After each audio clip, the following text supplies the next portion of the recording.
What's separating the kid who got in versus the kid who didn't? Like, what is the determining factor, even though if the students look on paper identical? In 1998, UCLA had about 33,000 applications, and today they're north of 100,000, close to 150,000 applications. A lot of colleges, I like to say it this way, and it won't be taken very well, but sometimes they're cooking their numbers. The less accessible something is, the more we want it. 60 to 80% of them are going to be equally academically qualified. So that is not what's ever going to separate. It just gets you a ticket to the dance, so to speak, right? The thing that helps the students really stand out, and this is the number one question I get, how do I get my kid to stand out? But she decides to do a 6-part education series and interview 6 immigration attorneys for her podcast. Or the worst is talking about community service. No, death, divorce, devastation, and a D, I would say those are the 4 Ds you avoid. Dr. Cynthia Colón has spent 25 years inside elite college admissions as a dean reading applications, as a school administrator, and now as a consultant helping public school families access the same insider knowledge that wealthy private school families take for granted. And she has some sharp opinions about the $40,000 admissions college coaching industry and why most college essays are wasted real estate, and about what really actually moves the needle when an admissions officer reads an application. So this one is going to be really loaded. So welcome back to the Supported Learning Podcast. I'm your host, Dr. Joseph Beschen. Families often ask me how to navigate the maze of college admissions without wasting thousands of dollars or spending tons of time trying to figure it out. And usually involves finding the people that have cracked the code and figured out the game that schools aren't telling you. And that's, again, why I am so pleased to welcome Dr. Cynthia Colón here today. Dr. Cynthia holds degrees from USC, Columbia Teachers College, and a doctorate from UCLA. She has been a school administrator, a dean of admission, and now an educational consultant. She is the founder of Dream College Academy, the author of 2 books, Tips for College Success and Beating the Odds, and the host of Destination College podcast. Her mission, in her own words, is to help public school families access private school college advice. Her signature methodology, the art of the admission essay, is built on something most consultants don't have. She has actually read the applications from the inside. We're going to dive into the black box of elite admissions and what really moves the needle, and how do you coach students to stand out without manufacturing fake authenticity? Dr. Cynthia, welcome to the show. Thank you so much for your time coming on. Well, what an amazing introduction. Thank you for having me, Dr. Joe. It's a pleasure to be here. Absolutely. So a lot of those things in the intro kind of hit home because we have kind of been preaching it from our side of things over here in the test prep industry as that conversation has naturally led to college admissions. But I want to just kind of like start with, your experience and your background, kind of a little similar in terms of where you started in the education. And I have yet to leave the education space, but you have. Kind of talk through that journey and how you ended up a college coach of all things. Well, I mean, my origin story really starts with my mom. I'm a daughter of an immigrant mother who really helped change the trajectory of my life. She heard me talk about USC, the University of Southern California, when I was young. I used to watch football on Saturdays, and it was my dream school. And unbeknownst to me, she met a man, Mr. Raul Vargas, when I was a sophomore in high school, and he worked at the institution. So she held on to this business card for 2 years because he said, when you're ready and when she's ready, just call me and I'll help you, figure it out. So she took some time off, got off work early, drove us north on the 110 freeway, and there we went and sat in his office. And he, for an hour, spent time with us telling us what to do, how to engineer a good application and what it meant. And I think back, I mean, this is, 1989. I mean, I know I'm dating myself, but I don't care. For a woman, like a mom, to know and say, I don't know how to help my daughter, and I'm going to just go ask for help. Like, that took a lot of courage, for sure. And so the 2 of them, I give them credit. And so I basically went on, graduated from my dream school, USC. And then when I got an internship, and I was working at Barnard College when I was at Teachers College at Columbia, and then moved on to Vassar. So when I worked at Vassar in admissions, I was given a list of colleges, or high schools to go visit. And they were mostly private independent schools. It was a world I did not know.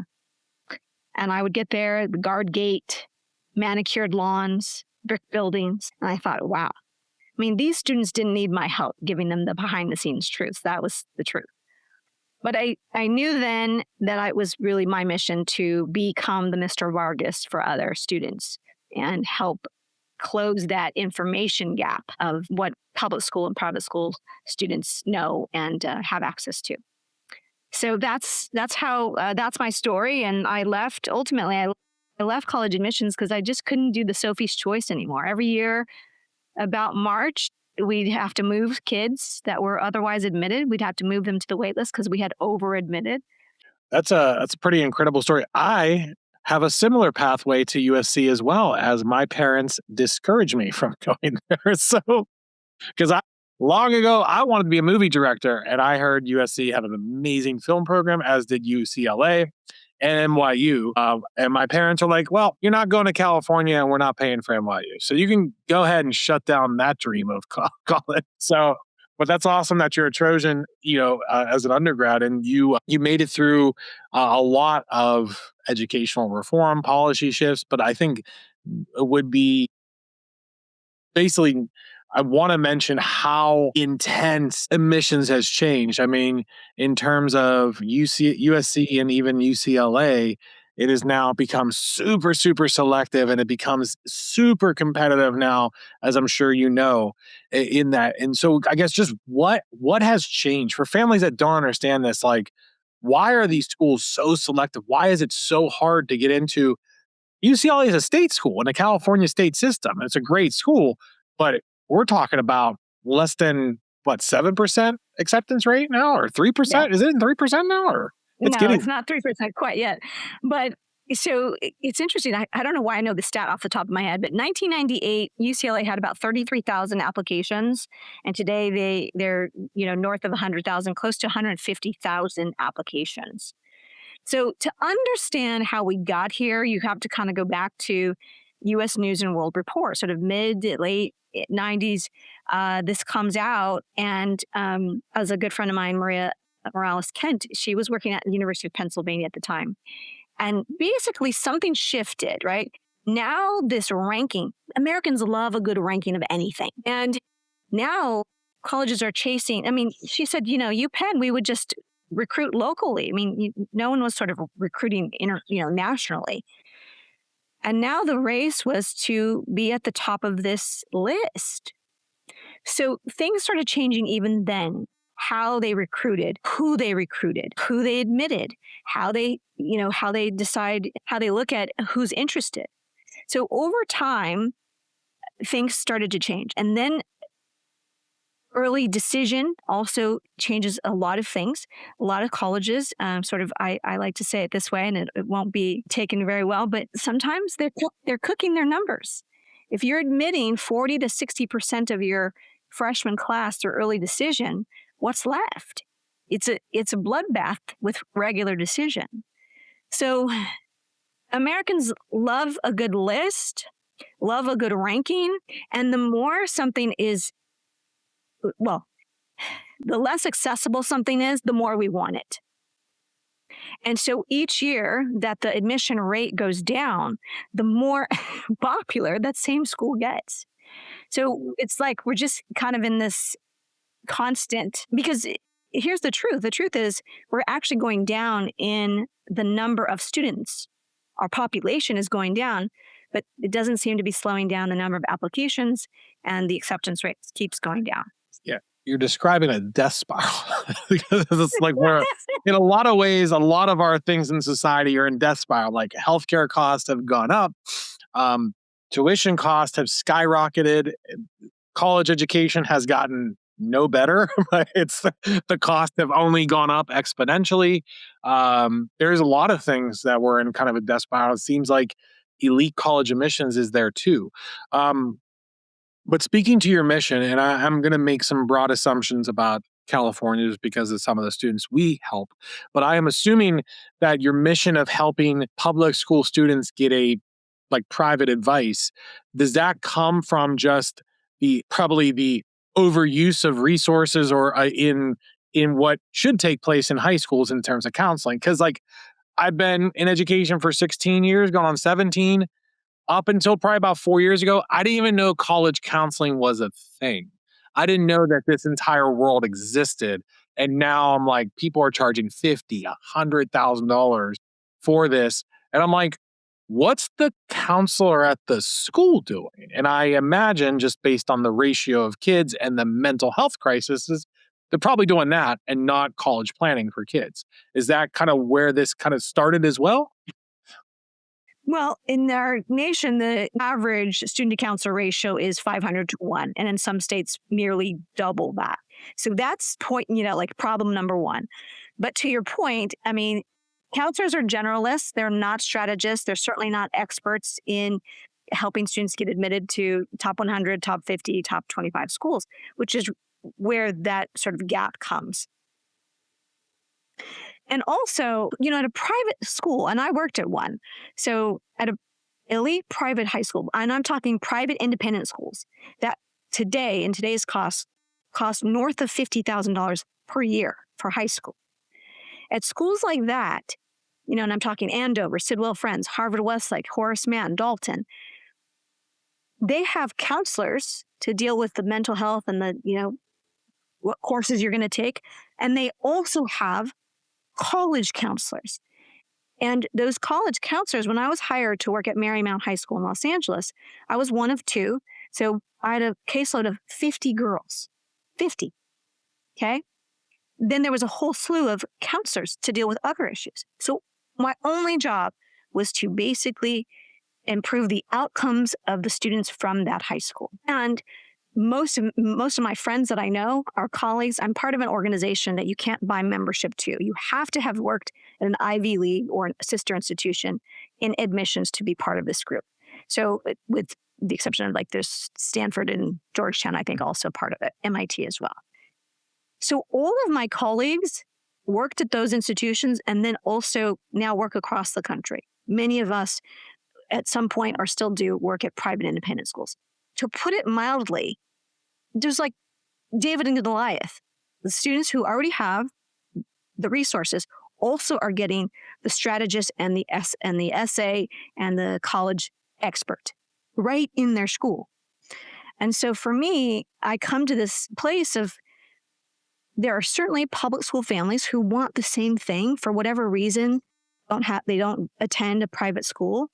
And I've worked in and I've been a Catholic school principal. So there's just a difference in terms of the tier of schools that we're talking about.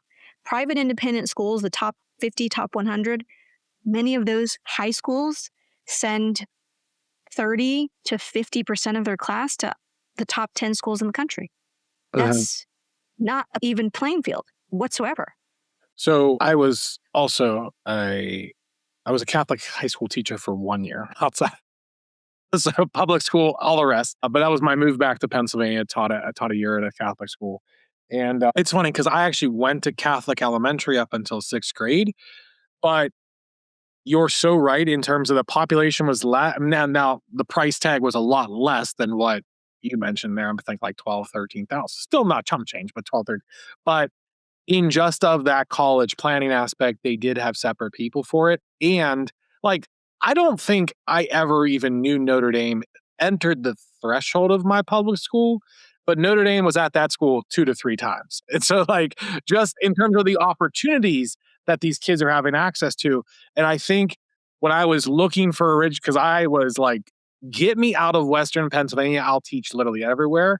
But the school I landed on was like Mater Dei out there in California because I was like, oh, there's like 3 quarterbacks that have went to USC. This must be a sweet school to teach for, right? So yeah, I mean, just the opportunities those kids have, you're absolutely right. And then you do have kind of like the chaos of public school.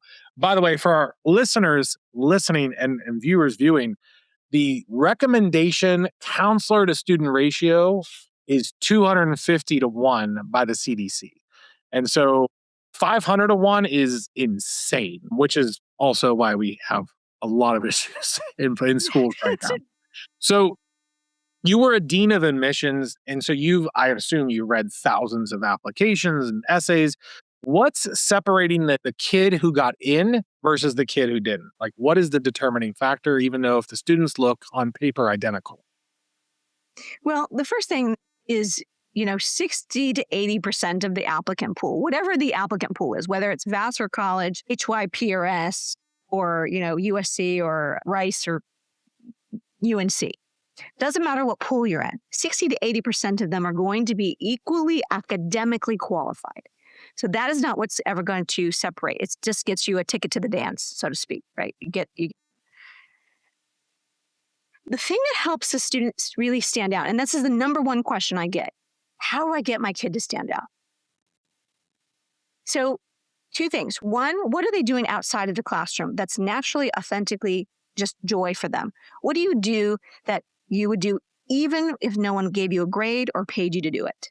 And how are you making an impact in your community or in, the state or in your world? That's number one. Number two, how do you make sure all of those things tie together for a complete and compelling application? Everybody thinks community service is the answer, but it's not. We don't want a whole class full of altruistic do-gooders. We need leaders and entrepreneurs and English majors. We need all of it. But if you can tie the things together that make sense to the reader's only going to get 6 to 12 minutes to read the application. So it has to make sense to the reader. So I'll give you an example. The girl from Orange County, California, public school, she has been dreaming of HYPRS from little. She wants to major in political science. Not going to be different. She wants to be an attorney. Not going to be different.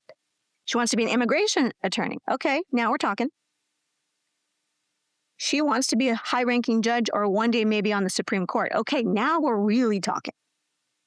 So in addition to being all the things academically qualified, she's also a national dance champion for her dance team at school. But she decides to do a 6-part education series and interview 6 immigration attorneys for her podcast to help educate others on how to navigate the process. So when I read her application, she's not just another applicant who wants to be a lawyer. She's got a specific story that she's telling. She was admitted to 3 Ivy League institutions per year, and she's now at Yale. It's not hard, but it's intentional. Yeah. I'm gonna ping pong off you some of the things we tell, and we'll see how much we are aligned to the students. So I do think a lot of college admissions companies are not starting with that, what you just said. Like foundationally, it has to be on academics, right? You're not getting in if you don't have the grades and the academic part of that. But we do talk about starting with the why of like, why do you want to go to this elite school?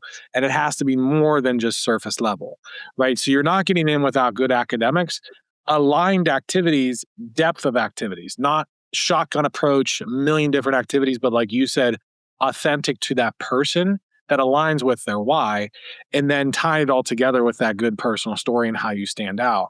And how I usually explain it to families that are not that urgent with 9th and 10th grade is like, well, I've seen on your website too, to really wait till 11th year, the cake's baked at this point. You are what you are. We're not changing much.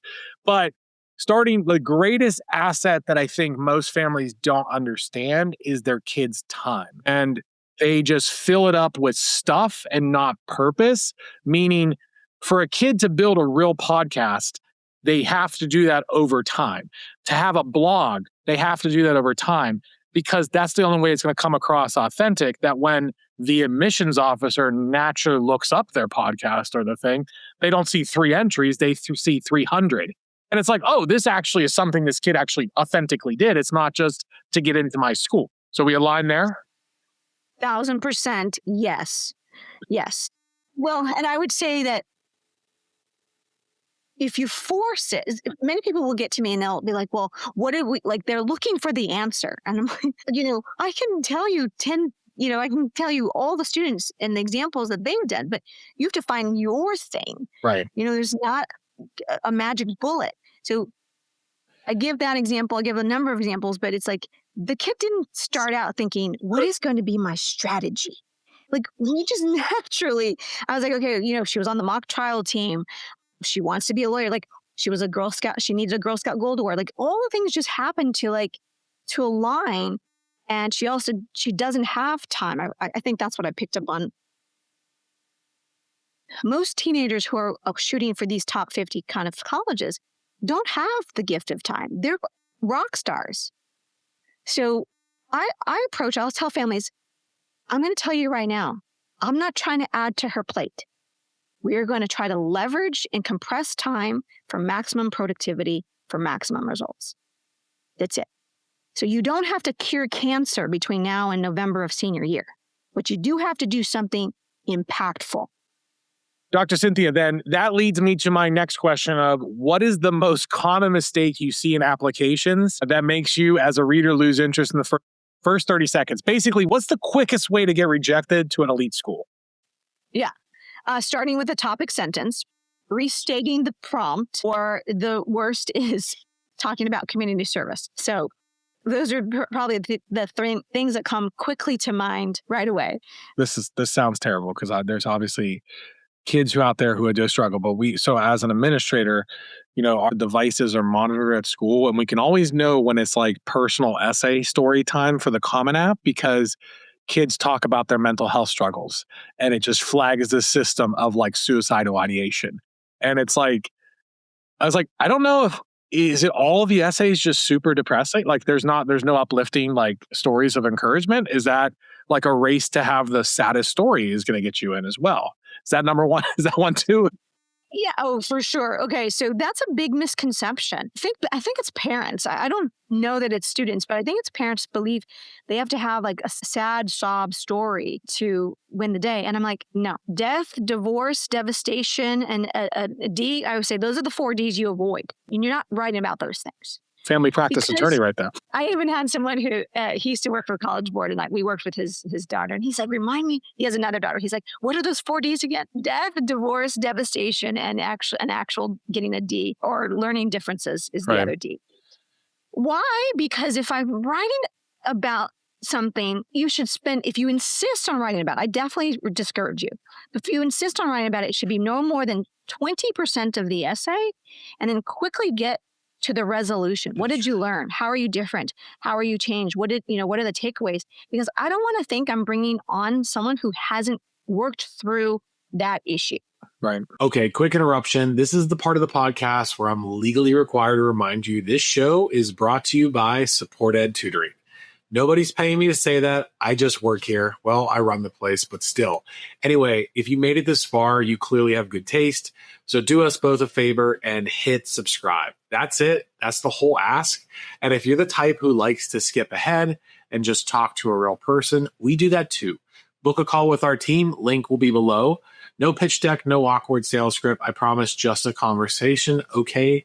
Back to it. Going back to what the common question is, or common mistake, I hear this a lot too in families, is that so-and-so got in with doing this, therefore my kid's doing this. Or like, we're doing everything what everyone else is doing. And it's like, but Harvard isn't looking, they're looking for a diverse range of kids. Like if they already accepted that kid, yours is probably not getting in, right? Like you need to stand out a different way. Is that accurate? Yeah, 1,000%. Yes. What we teach is like I've talked to hundreds of parents, prospective clients, and I'm like, we don't do cookie cutter. Like if you want to do a research paper, get it published in a journal, in a peer reviewed journal, you want to do an internship, like you can. And I'm not saying those are bad ideas. I'm just saying MIT doesn't need yet another person who did that same thing. I promise you. We lean into what is unique to you. I think that's probably speaking to prospective families. So like, it is so hyper personalized to the kid. It's not, there's a process, right? I assume you have a process, but it's every kid's going to take you on a different journey in how we get there because it's everyone's unique, which is kind of lost. But I think in our instant gratification society, or just having podcasts on like SAT, there's no like secret. Like it's not like there's like, if you just do this one thing, you're good. You're going to get in 100%. Like it's easy. We know the secret, but you don't. And if you just, pay us enough money, we'll give you the secret, then you're good. That's how it is. You said the essay is the most undercoached lever in the entire application. Why is that? And what are most students getting wrong? Well, first of all, it's the way we teach writing in schools. I mean, and students get to this part and they think that essay is an English paper or a test of their vocabulary or a regurgitation of their resume. It is none of those things.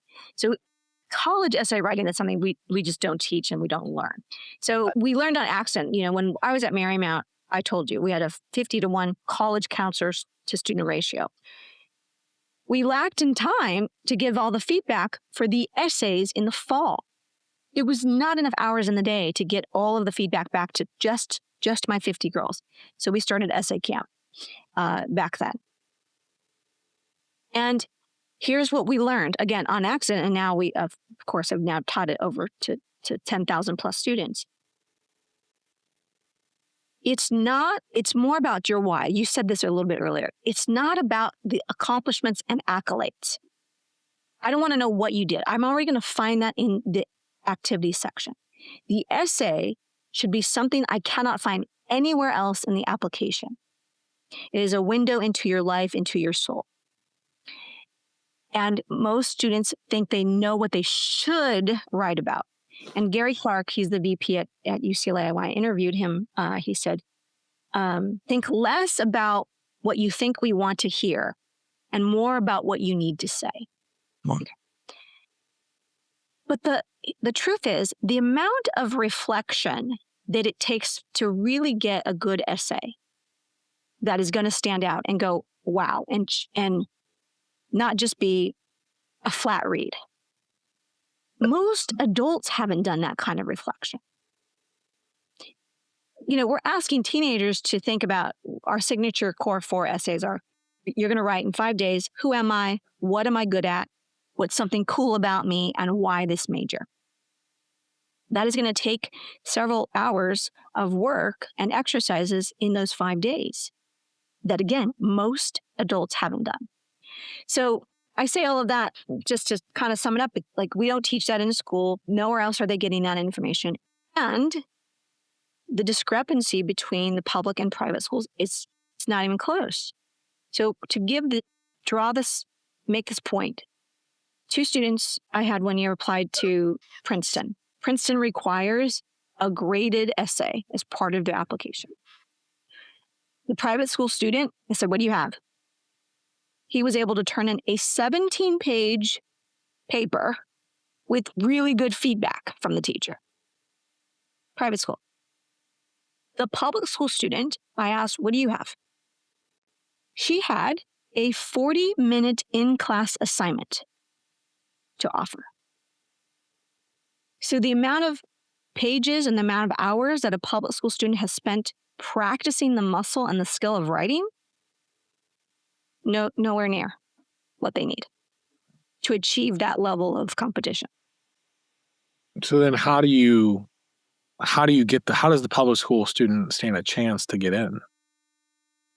Right. Such a good question.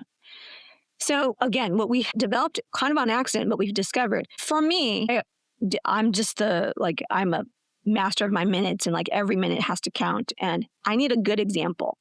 So in our classes, we tell you what to do, we show you an example of what to do, and then we give you the time right, and you're going to do it right now. So we walk them through exercises of like brainstorming, do the what, why memory exercise, and then you do test drives. So we set the timer for literally 8 minutes, and they do 6 mini drafts in like the first 3 hours. So usually students will have 2 or 3 good ideas because we've walked them through a specific exercise to get, like, for example, they always think that I'm going to write about being the student body president, or like how we won the game, or Costa Rica trip to build houses. No, wrong. So that little nugget of like bird watching, that little nugget of the Taco Bell scene, picking from Frankenstein's menu, the little nugget of being obsessed with roller coasters and he wants to be a mechanical engineer. Those are little nuggets that most students miss and would never think to write about. But in our brainstorming section, If I read the essays and I don't find anything interesting, I'll go back to the brainstorm and I say, tell me more about this. So we call that week amongst our coaches, we say, we're trying to excavate the gold. And the more we can get you to write and just throw spaghetti at the wall, the closer we're going to get to finding that one sentence that we're like, yes, this is it. Write more about this. So it takes some time, but once they're in a groove by day 3, they understand why we're saying what we're saying. I want to push on something that's a hot take in your world. If I can dig in for a little bit. I already know where you're going. I think. Where do you think I'm going? AI?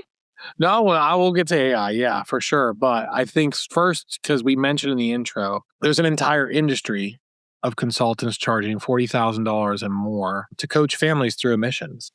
Yeah. A lot of what they do, a lot of these, because wherever there's money, there's a lot flows in there. So we've seen this in a lot of other industries, coaching industries as well.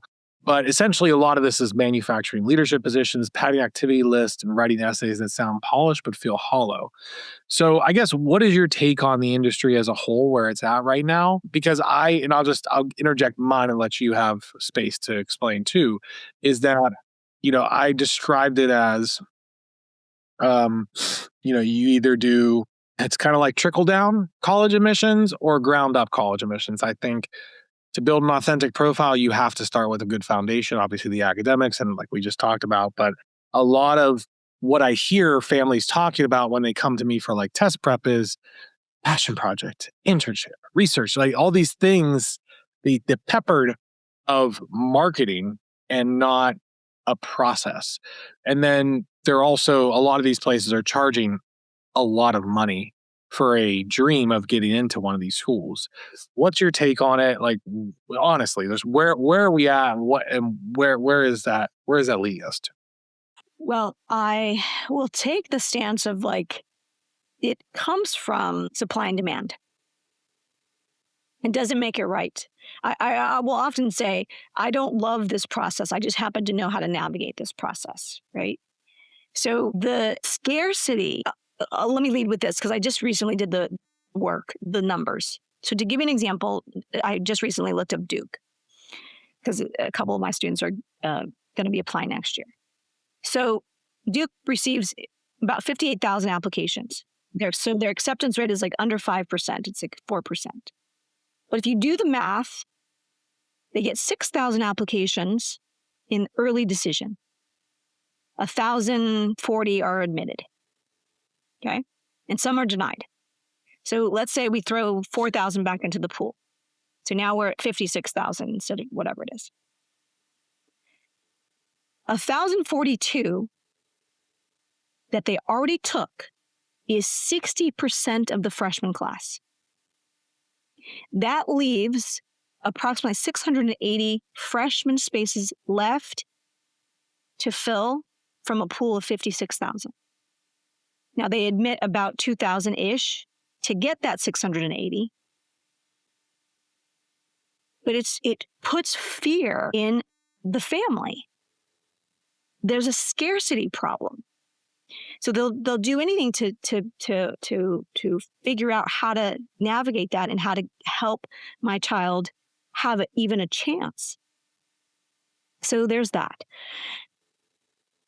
The other is really believe we're going in this direction of like, they're not going to be, their families who are already questioning, is it worth it? Is education worth this cost? And there will be really just, at the end of the day, the luxury brands will always still be something that's sought after. So that's why families are willing to spend that money. And what it's creating is a even bigger, wider gap between the haves and have-nots, because you know, that's why I try to say I happen to attract, because I was a public school kid and a Catholic school principal, tend to attract those students because I'm trying to help close not the education gap, the information gap, and help you get a seat at that table. Why? Because colleges could, if they wanted to, fill their entire freshman class with private school students. But they can't and they won't. That's not what they want. But it's not hard to stand out as a public school applicant because most public school students don't have access to really good counseling. So those who can afford or get something, we offer things free, a lot of things for free. It's the same information on my YouTube channel, on my podcast, what I do daily on social media. All of it is the same thing. Same thing I'm giving to my VIP clients that just obviously have more one-on-one time. So the information is out there if you want it, and most people need it. But you're absolutely right. Until there's a class action against early decision, I don't know where that is right now and where it's headed, but until we correct what colleges are doing to cook their numbers, it's going to continue to be this crazy. You said you really can't fake authenticity, that admissions officers are trained to spot it. What does inauthenticity, we've talked about this a little bit, but what does authenticity actually look like in an application, and what are the tells? One of the things that when I think about, and I'll reflect each year on like who didn't get admitted to like the top that they were shooting for. And it always comes back to the students who are applying to top 50, top 25, really top schools because they are a top school, because it's prestigious. Like in my first conversation with families, you'll say, oh, I see you have these schools listed in, when you signed up for this call. Is there a reason? And well, it's a good school, it's prestigious. And I'm like, that's not a reason. I mean, like, Good school, Harvard. Good school. Like, Yeah, they don't it's know a that. good school. Like, okay, well, that's not going to help you get in. So I always just say, like, if you tell me you love Brown and Columbia, I already know you didn't do your homework. Those two Ivy Leagues couldn't be farther from, like, different from each other. So I'm like, no, try again, right? Core curriculum at Columbia, right? They just they're reading the Iliad and Homer, like they're like steeped in tradition. Brown, open curriculum, do whatever heck you want. Mm-hmm. Okay. So if you're going to apply to both, like you better have a darn good reason. Otherwise I'm going to say no. So when Jonna was admitted to Princeton, when I look back, I kid you not, this was true story. She's from Chicago public schools, and she applied early to Georgetown. She was deferred. So she was all like, she was nervous. So we went ahead, we went forward. And I remember, and I went back, I found it. I found her draft of her Princeton essays. And when I was reading them, I stopped and I wrote at the top of her Google Doc, I said, this feels like a great fit. Like every answer feels better than the previous one. I don't know. I just have a feeling. I think this is the one. She's graduating this year. I kid you not. So if I could see it, they can too. And there's a line in Rocky, one of the Rocky movies. I have gaps and you have gaps. Together we got no gaps. So if you've done your homework, your values align similarly to that college. And you may also have some that are aspirational. We align this much, and that last 25 to 30% are aspirational. And that's where the match comes. That line in Rocky, was that before or after he single-handedly won the Cold War for America? What do you think is the biggest mistake you see parents making during the admissions process? The thing that if they would just stop doing it, that actually would change their outcomes the most? I think parents put too much emphasis on community service, 1,000%. I think that there are families, parents out there that are trying to do it for their child. You cannot want it more than the kid does, for sure. Yeah, that's well said. That's never going to get it. Last year I had a kid who was worried about, his AI. He said, it's school. I know, he wrote his essays in our essay camp and he was getting this score and he was freaked out. So I texted about 50 colleagues and said, okay, tell me, just answer A, B, C, or D. 1, every application goes through an AI check. 2, if something seems fishy, you may check it. 3, what are you talking about? We can smell it a mile away. Or 4, Cynthia, who has time to do any of that? We have 100,000 applications. And mostly I got, C's and D's, meaning someone said, we knew when the mom or the sibling was writing the essay 20 years ago. There's nothing different today. Or what are you talking about? We have too many applications to read. We're not. So think that parents who are trying to do the process for their child, it's never going to win the day. And then test optional. So I've seen, which has been great for both of our industries in terms of this, but a lot of families don't know because you have smart kids taking a bunch of AP classes because it looks good on the application and it boosts their GPA that don't sit for the exam. And it seems in the great pendulum swing of college admissions, one, the GPA, everyone has a good GPA, it's applying to Stanford. Two, everyone has good SATs now because test optional skewed the scores up. Stanford said, you take an AP course, you have to submit a score. So even more pressure on the AP exams. I guess, where do you land on if you have a family come to you debating about test prep or debating about whether or not it's test optional, they're not putting too much stock in their actual standardized tests? Right now, while and we are going back, some of the top schools, I think many of them, if not most, are going back to test required. But with test optional, I just had a conversation recently, and I think they were somewhere between a 1250 and 1350. I won't remember the details, but I said, if you're a junior, time is not on your side. Figure out where you're applying, and if most of the colleges, if not all of the colleges you're applying to, are test optional, abandon ship. Like, you can only spend your time doing so many things. And with test optional, if you don't have a score in the mid 50% range of what that college admits, don't submit it. Because college admissions is a business at the end of the day. And as soon as you submit the test score, they have to take it into their average. So it is a lose-lose situation. If you're below the mid 50% range and you've submitted it, it's going to be a lose-lose situation. So only if you're in the mid 50% range, and I would dare say at the top of that mid 50% range, should you submit. You're right. It's been skewed now because the only people who submit are those who've scored high. So I don't think that if a college doesn't have to, right? If you're HYPRS, you could do whatever you want. But if a college doesn't have to go back to test required, they won't, because it has increased the number of applications because now everybody's tossing their hat in the ring. And it's improved their test average. So it's a win-win on the college side. So I was never a fan of letting go of the test because GPAs don't tell the whole story, and grade inflation has gone through the roof over the last 10, 15 years.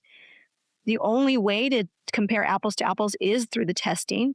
And the job of the admission officer is to know and understand the context in which you come from. So if you have a 1080 or a 1580, if I know the context of your school, your high school, that's my job. As a professional, that's my job to understand and put it into context. But the everyday family doesn't really understand that kind of thinking and why it's important. All right, well, let's shift gears here and move into lightning round. All right, rapid fire as no explanation needed. All right. Okay. Most overrated admissions metric that everyone obsesses over. Most overrated? Mm-hmm. That everyone obsesses over. Okay. Help me understand what you mean by that. So an admissions metric that everyone obsesses over that's actually overrated. GPA? I would say the test score, and but it's both things. Okay. They obsess over that because they'll try to get like 20 more points. I'm like, the difference between 1530 and 1560. Like, don't obsess over that. Gotcha. I got you. Good advice. Most underrated thing no one talks about that actually matters in admissions. I think more people are talking about it now, but demonstrated interest is definitely a thing. So being on social media, liking things, we say get a family email just for colleges so that you can sign up for their newsletters. And when those emails come in, do not ignore them. open them, click on them, you're getting little gold stars next to your name every time you open, click, engage. Demonstrated interest is underutilized. One thing parents overthink about the application. They overthink the essay. Again, to go back to like the drama, they're like, oh, what's going to be our story? And I'm like, it's not that. So don't overthink it. And in fact, your gold is sitting somewhere like it's something you wouldn't even think to write about. One thing parents underthink. Probably I'd go back to fit the Rocky. Like it's not about the name. If the name comes with it, great. The question you have to ask, do I want to get into the most prestigious college possible? Or do I want to get into the best college for my major?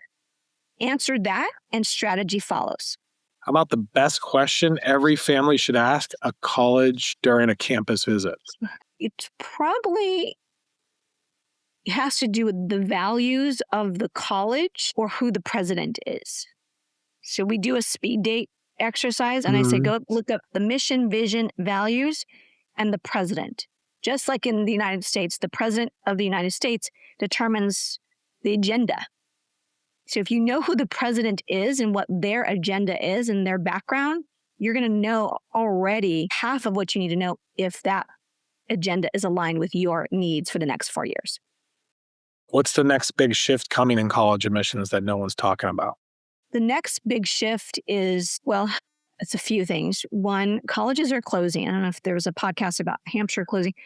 In very short order, shorter than we think, there'll be a number of colleges that close. And when I say a number, I'm going to say, 50, 100 colleges. There's not enough enrollment to maintain all of the colleges that we have right now. The enrollment, or just the population is going down. Number one. Number two, AI is going to hit college campuses and admission officers like a ton of bricks in very short order.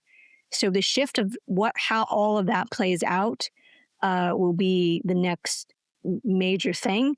But education systems are very slow to move. So we'll see.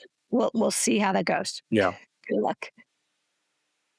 Well, Dr. Cynthia, this has been incredible. For families and educators who want to go deeper with you, learn more about what you do, what you offer, where's the best place to find you and learn about Dream College Academy and your books? You can go to my website, drcynthiacolon.com. Follow me on all social media. I'm going to give you some things that you can link that they can download for free. My dream is that my book, Be Committed, Get Admitted, is the go-to 8th grade graduation gift. And it's not about getting admitted to college. It's about understanding that the process of choices, what choices you have at the end of senior year, again, a freshman year. So Be Committed, Get Admitted is in English and in Spanish, and you can find it on Amazon. And I also will offer you I'll give you a link for a couple of things. They can download the first chapter for free, and a couple of things I'll give you to link. Okay? Great. We'll put that all in the show notes and the description. Before we wrap, what's one thing you want every family listening to remember from this conversation? As parents, your only job is to give your child the best educational experiences possible and help them to maximize their choices, whatever those choices are. It does not have to be HYPRS. But that's my message to every parent. Be the hero or the shero in your child's life. Well, Dr. Cynthia, thank you. 25 years of insider intelligence, and I appreciate you laying it all out. And again, for everyone listening, remember, you don't have to play the game the way the system is set up. The kids winning are the ones with the most polished, aren't the ones with the most polished consultant. They're the ones with the most authentic story. So again, we'll put all that information in the show notes below, as well as whatever Dr. Cynthia sends us for some freebies. So I really appreciate that. Again, thank you for your time and thank you for tuning in to the Supported Learning Podcast. We'll see you next time.